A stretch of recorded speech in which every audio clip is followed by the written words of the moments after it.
Hello everyone. आज हम लोग डिमांड एंड सप्लाई के बारे में जानेंगे, मांग और पूर्ति के बारे में जानेंगे। ये क्या होता है? शुरू करते हैं आज का वीडियो। सबसे पहले जानते हैं दोनों का डेफिनेशन। डिमांड क्या है? Demand is the quantity of consumers who are willing and able to buy product at various prices during a given period of time. यानी कि ऐसे कंज्यूमर जो कोई भी सामान खरीदने के इच्छुक हों और उसके लिए वह मूल्य चुका सकते हों। तीन चीजें होती हैं, एक नीड होता है, एक डिमांड होता है, तीसरा डिजायर होता है। नीड मतलब आवश्यकता, वो चीज जो मूलभूत जरूरत है इंसान की, जैसे रोटी कपड़ा और मकान, वह नीड हुआ। डिजायर का मतलब है कि आप कोई भी चीज चाहते हैं लेकिन उसको खरीदने की क्षमता आप में नहीं है या उसका मूल्य आप नहीं चुका सकते हैं, वह डिजायर हो गया। और डिमांड वो चीज है जो कोई भी प्रोडक्ट आप खरीदना चाहते हैं, आप उसकी इच्छा रखते हैं और उसका मूल्य चुकाने की भी आप क्षमता रखते हैं। उसका मूल्य चुकाने की आपके पास हैसियत है, आप पैसा चुका सकते हैं, तो वह जो चीज है वह डिमांड कहलाता है। अब जानिए सप्लाई क्या है।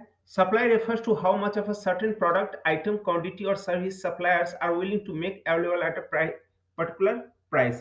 यानी कि जो सप्लायर है या सेलर है, वह एक पर्टिकुलर प्राइस पे कितना सामान मार्केट में अवेलेबल करा सकता है। जो कस्टमर की नीड है या डिमांड है, वह कितना उस प्रोडक्ट को अवेलेबल करवा पाता है, यही सप्लाई है। अगला है इकोनॉमिक्स का डेफिनेशन। तो इकोनॉमिक्स का डेफिनेशन जो है वह मेनली तीन लोगों का सबसे अच्छा माना गया है। वैसे तो बहुत अर्थशास्त्री हैं जिन्होंने इसका डेफिनेशन अलग अलग तरह से दिया है, लेकिन मैं यहाँ पर केवल तीन का, एडम स्मिथ, मार्शल और रॉबिन्स का डेफिनेशन दे रहा हूँ। एडम स्मिथ के हिसाब से economics is the science of wealth, यानी कि इकोनॉमिक्स जो है, अर्थशास्त्र जो है, वह धन का विज्ञान है। दूसरा, मार्शल के हिसाब से economics is the study of Mankind and science of material welfare, यानी कि अर्थशास्त्र मानव कल्याण और भौतिक कल्याण का विज्ञान है। और तीसरा है रॉबिन्स का, economics is the science of alternative uses of restricted sources, यानी कि आपके पास लिमिटेड रिसोर्सेस हैं, रेस्ट्रिक्टेड सोर्सेस हैं, आप उसका कितना बेहतरीन तरीके से इस्तेमाल कर सकते हैं। आपके कुछ प्रेफरेंसेस हैं, आप उन अवेलेबल सोर्सेस से आप अपनी ज़रूरतों को कितनी अच्छी तरह से पूरा कर पाते हैं, आप उसको किस तरह से प्रेफ़रेंस देते हैं अपनी ज़रूरत को और उस पर आप खर्च करते हैं, यही रॉबिन्स का कहना है। अगला है मार्केट। मार्केट मतलब बाजार। बाजार किसको कहते हैं?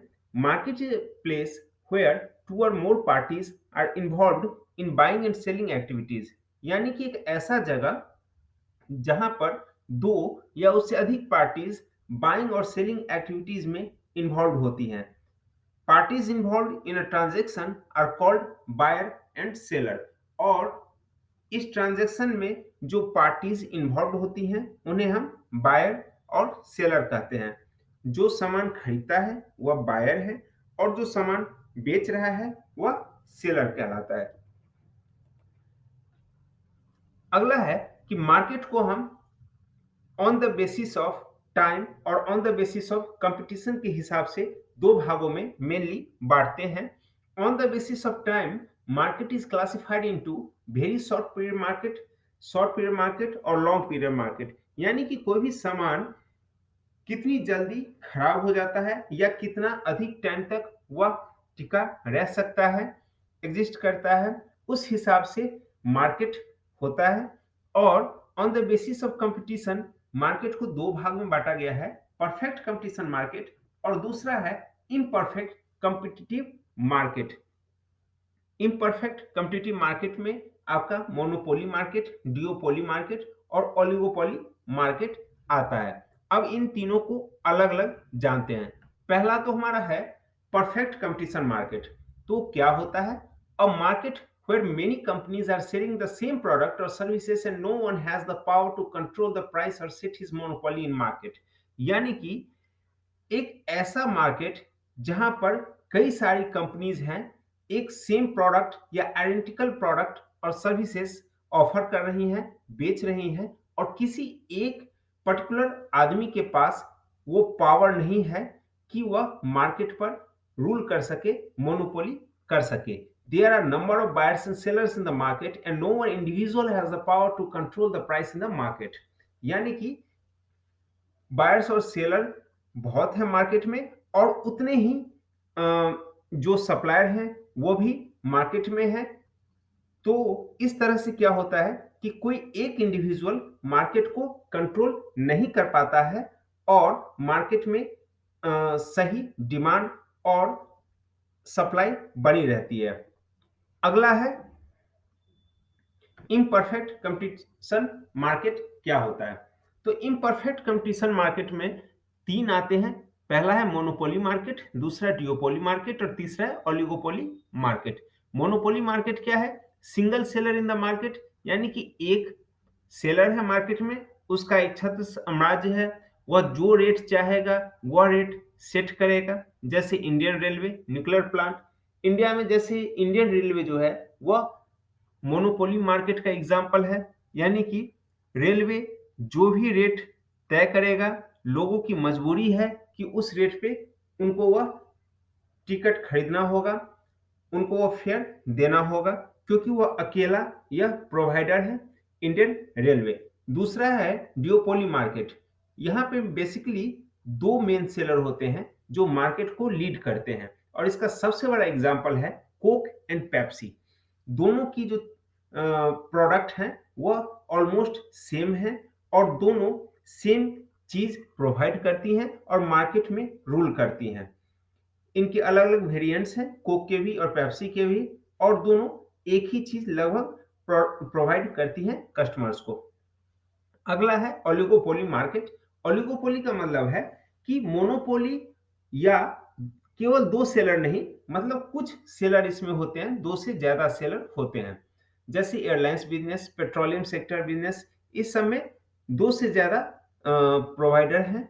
तो यहाँ पर मार्केट में उतना ज्यादा मोनोपोली रेट नहीं होता है, क्योंकि 4, 5, 7 ऐसे प्रोवाइडर होते हैं और इनके बीच में कंपटीशन होने के कारण कस्टमर को ज्यादा रेट नहीं देना पड़ता है, सही रेट उनको मिल जाता है। अगला है टाइप्स ऑफ गुड्स। कितने तरह के गुड्स होते हैं? तो सबसे पहला है normal goods. Those goods whose demand goes up when the consumer income increases, यानी कि ऐसे सामान जिनका मांग तब बढ़ता है जब कंज्यूमर का इनकम इंक्रीज हो जाता है। तो ऐसी चीजों को हम लोग नॉर्मल गुड्स कहते हैं। अगला है substitute goods. Those goods which is alternative to each other, as the price of one product goes up, the demand of substitute product automatically increases। Example Coke and Pepsi. Substitute का मतलब होता है कि अगर एक नहीं तो फिर दूसरा उसके बदले में उसकी कमी को पूरा कर सकता है। और सबसे बड़ा एग्जांपल है कोक या पेप्सी। मान लीजिए कि कोक और पेप्सी दोनों का रेट 40 रुपया, मान लेते हैं कि 1 लीटर का बोतल है और दोनों का ही रेट 50 रुपया है, और अचानक से कोक अपना जो रेट है उसको बढ़ा के 60 कर देता है, लेकिन पेप्सी जो है उसका रेट उतना ही रहता है। तो इससे क्या होगा कि ऑटोमेटिकली कोक से जो डिमांड है वो कम हो जाएगा, और वह जो कस्टमर है वह पेप्सी की तरफ चले जाएंगे, वह पेप्सी खरीदेंगे, क्योंकि उनको सेम चीज अब 60 के बदले 50 में ही पेप्सी दे रहा है, लेकिन कोक ने अब दाम बढ़ा के 50 से 60 कर दिया है। तो यहाँ पे वही कहा गया कि those goods which is alternative to each other, यानी कि कोक और पेप्सी दोनों एक दूसरे के अल्टरनेटिव है, और एक का प्राइस अगर बढ़ जाता है और दूसरे का प्राइस कम बढ़ता है या नहीं बढ़ता है, तो ऑटोमेटिकली जो दूसरा प्रोडक्ट है, जो सब्स्टिट्यूट प्रोडक्ट है, उसका जो डिमांड है वह बढ़ जाएगा। नेक्स्ट है कंप्लीमेंट्री गुड्स, जो एक दूसरे के पूरक होते हैं। Complementary goods are a pair of goods that consume together, as the price of one goes up, the demand of other will fall। Example car and petrol, meat and onion. यानी कि अगर एक चीज़ का दाम बढ़ेगा या घटेगा तो दूसरे के डिमांड पर उसका असर होगा। जैसे मान लीजिए कि पेट्रोल का दाम अगर बढ़ जाता है तो जो कार का डिमांड है वो कम हो जाएगा। उसी तरह से मीट और ओनियन यानी कि बिना प्याज के ओनियन के मीट नहीं बन सकता है। और अगर मान लीजिए कि प्याज नॉर्मल जैसे 20-25 रुपए किलो मिलता है और वो अचानक से 100 रुपए किलो हो जाता है तो ऑटोमेटिकली जो मीट का रेट है वह कम हो जाएगा, डिमांड कम हो जाएगा। अगला है इंफीरियर गुड्स। इंफीरियर गुड्स का मतलब होता है घटिया क्वालिटी की चीजें। Inferior goods demand falls when the consumers income increases, यानी कि जब कंज्यूमर का इनकम इंक्रीज हो जाता है तो इंफीरियर गुड्स जो होते हैं उसका डिमांड कम हो जाता है। जैसे कोई आदमी जिसको नशा करने का आदी है, यानी कि सिगरेट या बीड़ी पीने का आदी है, और मान लीजिए कि वो अभी तक बीड़ी पी रहा था, लेकिन अब उसका चूँकि इनकम इंक्रीज़ हो गया है, तो अब वो अफ़ोर्ड कर सकता है सिगरेट पीना, तो वह बीड़ी को छोड़ कर के सिगरेट पीने लगेगा। तो इंफीरियर गुड्स वो होता है, यहाँ पे इंफीरियर गुड्स हुआ बीड़ी, यानी कि कस्टमर का इनकम इंक्रीज़ हुआ, उसने बीड़ी को छोड़ दिया और सिगरेट पीना शुरू कर दिया। अगला है नेसेसिटी गुड्स, यानी कि जरूरत की चीजें। Demand for necessity goods normally does not affected by any price change, यानी कि ऐसी चीजें जो जरूरत है, जरूरी है और उसका प्राइस चेंज से कुछ खास असर नहीं पड़ता है। जैसे कि चीनी, सरसों का तेल, नमक, ये सब जो चीजें हैं वह जरूरत है इंसान की, वो खरीदना ही है। आटा, चावल, तो इनका अगर प्राइस में कुछ चेंज होता भी है तो इनका डिमांड उस तरह से कम नहीं होगा जैसे बाकी चीजों पर असर पड़ता है। अब हम लोग जानेंगे factors that can influence the demand. उसमें सबसे पहला इनकम ऑफ द कंज्यूमर, यानी कि अगर कंज्यूमर का इनकम कम या अधिक होता है तो डिमांड पर असर पड़ेगा। दूसरा है price of the substitute goods. Substitute goods का अगर प्राइस में चेंज होता है तो ऑटोमेटिकली दूसरे प्रोडक्ट के लिए जो डिमांड है वो कम या अधिक हो जाएगा। Consumer taste and preferences, consumer का अगर टेस्ट चेंज हो जाता है या उसकी कुछ प्रेफरेंसेस हैं तो उस हिसाब से डिमांड कम या अधिक हो सकता है। और चौथा एक्सपेक्टेशंस ऑफ फ्यूचर प्राइस, यानी कि अगर किसी को ऐसा लगता है कि फ्यूचर में प्राइस बढ़ सकता है, किसी चीज का इंक्रीज हो सकता है, तो अचानक से उस चीज के लिए हो सकता है कि डिमांड बढ़ जाए। और कभी कभी ऐसा भी होता है कि अफवाह उड़ा दिया जाता है या उड़ जाता है और लोग उस कारण से चीज़ों को बहुत अधिक मात्रा में खरीदने लगते हैं, इस डर से कि कहीं वो मिले ना मिले। कभी ऐसा नमक के साथ हो जाता है कि नमक अब मिलना बंद हो जाएगा, कभी ऐसा सरसों तेल के साथ हो जाता है। तो ये सब जो चीज़ें हैं कि फ्यूचर प्राइस या फिर वो शायद अवेलेबिलिटी हो ही ना, तो इस कारण से जो डिमांड है वो इंक्रीज़ हो सकती है। Next is factors that can influence the supply, और ऐसी चीजें जो सप्लाई को प्रभावित कर सकती हैं। तो पहला है कॉस्ट ऑफ प्रोडक्शन, यानी कि अगर प्रोडक्शन का जो कॉस्ट है वो अगर बढ़ जाता है तो हो सकता है कि सप्लाई इन्फ्लुएंस हो जाए, यानी कि सप्लाई पर असर पड़े। Increase increased rate of raw material, rent and wages, इन सब चीज़ों का अगर कॉस्टिंग बढ़ता है तो ऑटोमेटिकली क्या होगा कि जो सप्लाई है उसमें कमी होगी। अगला है टेक्नोलॉजिकल एडवांसमेंट, अगर टेक्नोलॉजिकल एडवांसमेंट कोई नई तकनीकी आ जाती है मार्केट में तो उस पर से भी सप्लाई पे असर पड़ सकता है। और अगला है गवर्नमेंट पॉलिसीज, अगर गवर्नमेंट की कोई पॉलिसीज आ जाती हैं उस कारण भी सप्लाई पे, सप्लायर्स पे असर पड़ सकता है। Next is law of demand. Law of demand कहता है, मांग का नियम कहता है कि if the other things remains unchanged the demand for a particular product increase when it price decreases and vice versa, यानी कि अगर सब कुछ सामान्य रहे, यह हमेशा लिखना जरूरी होता है if the other things remains unchanged, यानी कि सब कुछ अगर समान रहे, कुछ भी बदले नहीं, तो क्या होगा कि अगर प्राइस घटता है कोई भी चीज के लिए तो उसका डिमांड बढ़ जाएगा, और अगर प्राइस बढ़ता है तो डिमांड घट जाएगा। यह एक दूसरे से वाइस वर्सा चलते हैं।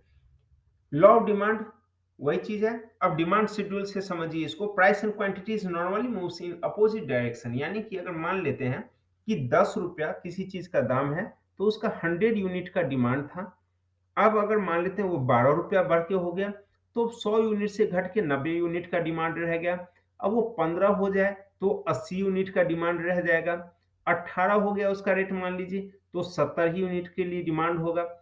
20 हो गया, तो और कम हो गया डिमांड। यानी कि अगर रेट बढ़ते जा रहा है, तो क्वांटिटी का जो डिमांड है वह कम होते जा रहा है। और इसी तरह से अगर सामान का रेट अधिक पहले था और अब कम होना शुरू हुआ है, तो इस तरह से क्या होगा कि जो डिमांड है वह बढ़ने लगेगा, बढ़ जाएगा। अब इस कर्व से समझिए, the curve shows the relationship between the price of A goods and quantity demanded, यानी कि वही चीज जो मैंने आपको पहले दिखाया है कि अगर ₹10 था तो 100 क्वांटिटी, 12 पे 90 क्वांटिटी, इस तरह से मैंने यह ग्राफ से आपको दिखाया है। यहाँ पर डिमांड एंड सप्लाई हमारा खत्म होता है। मिलते हैं अगले वीडियो में। धन्य